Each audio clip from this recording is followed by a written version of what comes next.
জুবিনদাই কৈছিলে মোক ব্ৰহ্মপুত্ৰ উটাই দিবা মানুহ মৰিলে কি কৰে জ্বলাই দিয়ে সেইটো মই অপেনলি কৈছো মোক ব্ৰহ্মপুত্ৰ উটাই দিলে মই ভাল পাম ব্ৰহ্মপুত্ৰক লৈ এয়া দেখিছে এখন কলৰ ভূৰ সাজি থকা হৈছে যেহেতু এখন নদী উটাই দিব জুবিনদাই মৰাৰ আগত কৈছিলে যে মোক নদীত উটুৱাই দিব মই মৰি গ'লে এই ভূৰ সাজি আছে এই নীলমণি দাহেল লাগি আছে নীলমণি তাকে তেওঁ বিভিন্ন সময়ত দেখিছোঁ তেওঁ কৈছিল যে তেওঁ মৃত্যুৰ পিছত তেওঁ যি হ'ব সেয়া ব্ৰহ্মপুত্ৰ উটাই দিবলৈ কৈছিল কিন্তু সেইটোতো সম্ভৱ নহয় কৰা গতিকে তথাপিতো তেওঁ মানুহজন যিহেতু আৱেগিক আৰু অলপ অগতানুগতিক কামবিলাক কৰি ভাল পায় তেওঁৰ বিষয়েনো কি ক'ম চবে জানে ৰাইজে গতিকে তেওঁ সেই ইচ্ছা অনুসৰিয়ে আমি কিঞ্চিতমান চেষ্টা কৰিছোঁ যাতে তেওঁ ভূৰ এখনকে উটাম কিন্তু তেওঁক নহয় তেওঁৰ যি অসমৰ জনতাৰ প্ৰতি অসমৰ ৰাইজৰ প্ৰতি যি তেওঁ ক'বলগীয়াখিনি কৈছিল সেইখিনি বাৰ্তাখিনি যাতে বহন কৰি লৈ যায় ব্ৰহ্মপুত্ৰৰ বুকুৱেদি ৰাইজেও মনত পৰক কথাষাৰ আচলতে এইটো এটা প্ৰতীকীহে যে তেওঁ কোৱা কথাষাৰৰ আৰু বহুত তেওঁ কথা কৈ গৈছে যিখিনি অসমীয়া জাতিয়ে মনত ৰখা দৰকাৰ তেওঁ কৈছিল যি জাতিৰ কি বুলি কয় কিতাপ নোহোৱা জাতিক গামোচাই বচাব নোৱাৰে তেনেকুৱা ধৰণৰ কথা কৈছিল তেওঁ চৰাই চিৰিকটিক ভাল পাইছিল তেওঁ কি কৰা নাছিল অসমীয়া সাধাৰণ মানুহৰ কাৰণে কি কৰা নাছিল তো গতিকে তেওঁৰ গুণ ইমান মানে বখানিৰ পৰা মোৰ ধৃষ্টতাও নাই আৰু ইমান কম সময়ত ক'বও নোৱাৰোঁ মোৰ আৰু সেইখিনি মোৰ ভাষা জ্ঞানো নাই তো গতিকে তেওঁ এটা প্ৰতীকী হিচাপে তেওঁক যাতে আমি মনত ৰখা দৰকাৰ তেওঁ কৈ যোৱা কথাষাৰ যে আমি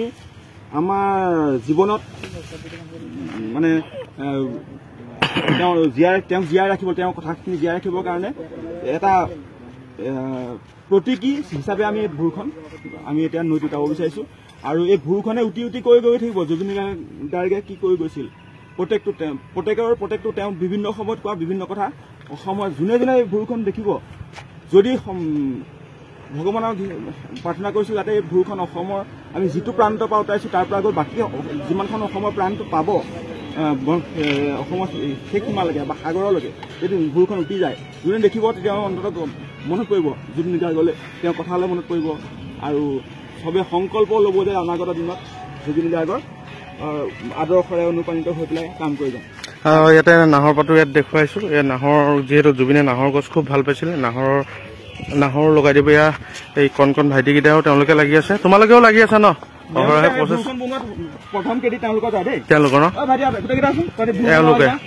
তেওঁলোকে শনিবাৰ দিনা কলগছ কাটি বগা ধুনীয়া জিন্স পেণ্ট চাৰ্ট পিন্ধি থকা ল'ৰা কিন্তু সেই নিজৰ কাপোৰলৈ চিন্তা কৰা নাই মই যেতিয়া ক'লো তেওঁলোকৰ কামাণ্ডাৰ বুলিয়ে কৈছো কামাণ্ডাৰ প্ৰণৱ শৰ্মাই যেতিয়া ক'লে কোৱাৰ লগে লগে তেওঁলোকে মোক সহযোগ কৰিলে কলগছ কাটি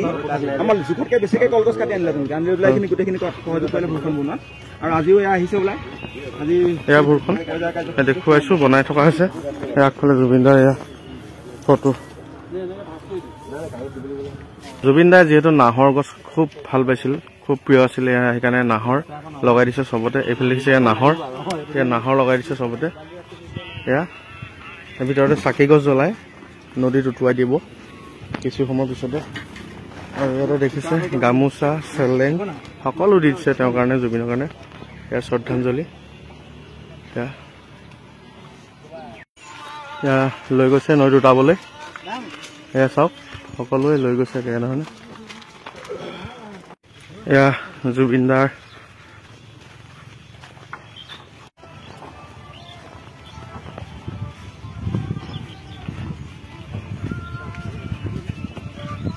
বিশ্বাস সৰুগত কৰি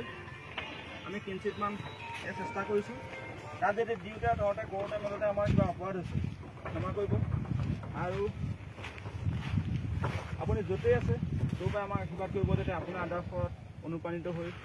আমি আমাৰ বিগত দিনবোৰ পাৰ কৰিব পাৰোঁ জয় হৰি বোলা জয় জুবিন জুবিন অমৰ হওক এয়া লৈ যোৱা হৈছে জুবিনদাই কৈছিলে যিহেতু মোক উটাই দিবা এয়া